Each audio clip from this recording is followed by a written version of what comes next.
Does the White House think that the idea of the president taking a cognition test, a cognitive test, as a part of this physical is a legitimate idea, particularly just on the heels of the special counsel report, more polling, as my colleague Selena just mentioned, showing that many American people have concerns about that?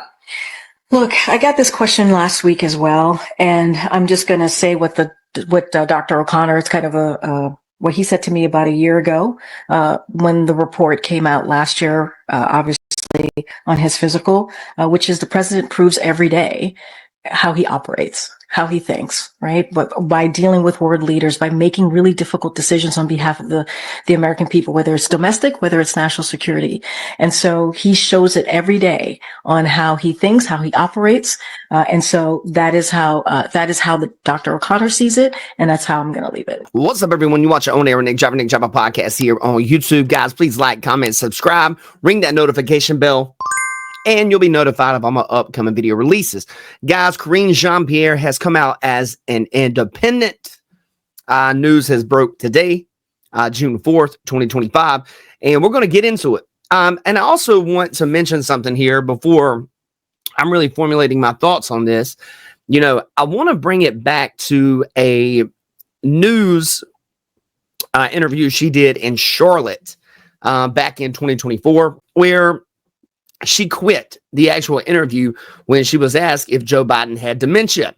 Let's get into that, and then we'll look at a video of her actually coming out as an independent. Let's get it, guys. And I told a number of people that I was talking to you today, that it was interesting, though. They all said, would you please just ask her, does the president have dementia? And so before I move on from that, does he? Mark, I can't even believe you're asking me this question. That is an incredibly offensive question to ask. But you know, people ask it. Wait, no. You, Mark, you're taking us down this rabbit hole. Let me be very clear about this. For the past several years, the president's physician has laid out in a comprehensive way the president's health. This is a president, if you watch him every day, if you really pay attention to his record and what he has done, you will see exactly how focused he's been on the American people, how historic his actions has been. And so I'm not even going to truly really, take the premise of your question. I think it is incredibly insulting, and so we can move on to the next question. Gas prices and grocery prices, then big topics here in North Carolina. How does Mr. Biden win votes when people don't have as much disposable income? Look, the president understands. He grew up in a middle-class family, working-class family in Scranton, Pennsylvania. He gets it. He understands how difficult it is for Americans who are sitting around their kitchen table every month trying to figure out what they're going to pay for. You have to remember, when the president walked into this administration, there were multiple crises happening. There was COVID. There was the economy was in a tailspin because of the last administration, because of what the President Trump left us with. Now you're asking me about gas prices. The president took action on gas prices. Let's not forget Russia's invasion on Ukraine skyrocketed prices of gas. And because the president took action, we are in a different place than we were a year ago on gas prices.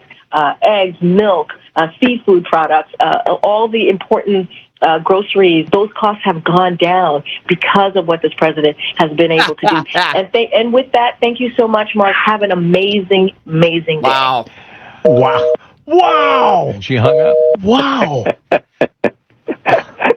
I mean, Mark, you listen, I am nominating you to get a press corps badge, and you need to go to the White House. I'm sorry, but you asked 3-4 incredibly salient, important questions that are all front of mind, nothing out of bounds, no baba-booing or anything like that, right? And you did it exactly right on. And I don't understand the fragility of this person.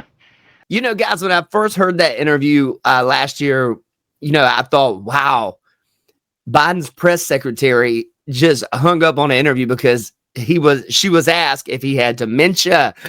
Guys, they covered this up, man. And anytime somebody would hit the nail close to the head, bam, they hang up. They don't want to deal with it. She quit an interview and hung up on some interviewers here in Charlotte. Guys, she was definitely complicit in all this. We're going to roll the tape of her actually quitting the Democratic Party, which she was kind of thrown out whenever, they decided Biden was done.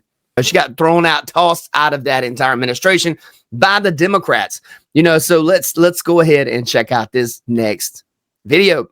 Era of misinformation, disinformation, the regressiveness of social policy, what we're seeing currently right now, what I have decided to do, and I really have thought long and hard about this, is to follow my own compass. And that's what I've done. And that's what this book does. And here's the truth. And here's how I will lay it out to you. I think we need to stop thinking in boxes and think outside of our boxes and not be so partisan. This book, Independent, it's about looking outside of boxes, not just always being in a partisan stance. And how do we move forward together in a compassionate way, in a way that really truly cares about people? October 21st. All right, guys. Well, there you go. You guys saw that. Let me know in the comments what you guys think actually about this particular video. It's not really surprising to me that Karine Jean-Pierre has left the Democrat Party. The Democrat Party is at an all-time low when it comes to their own party actually liking them. They are currently at a 28% approval rating, which is insane for an entire party to be that low. That is the lowest approval rating the Democrat Party has had in its lifetime of being tracked with approval ratings, which is crazy. It's absolutely insane, but it's due to their poor policies and the things they're actually fighting for. In my personal opinion, I think Karine Jean-Pierre was complicit in this cover-up of Joe Biden, which I believe is possibly the biggest cover-up in presidential history. That's right, guys. When you stop and you think about it, they lied to us about Joe Biden's health for years. Anybody with two eyes could see that he was falling apart. Yeah, guys, anyone could see what was going on there. And the idea of Jake Tapper writing a book that everybody already knew what was going on, it's weird to me that he's coming out acting like he didn't know about this. It's weird to me that Karine Jean-Pierre is acting like they didn't know Joe Biden was sick. She saw him every day, But you guys let me know in the comments what you think. Please like, comment, subscribe to this channel, ring that notification bell, and you'll be notified of my upcoming video releases. Hope you guys have a blessed day. Take care. You watch your own air Nick Jabba podcast here on YouTube. I love you guys, man. Be safe.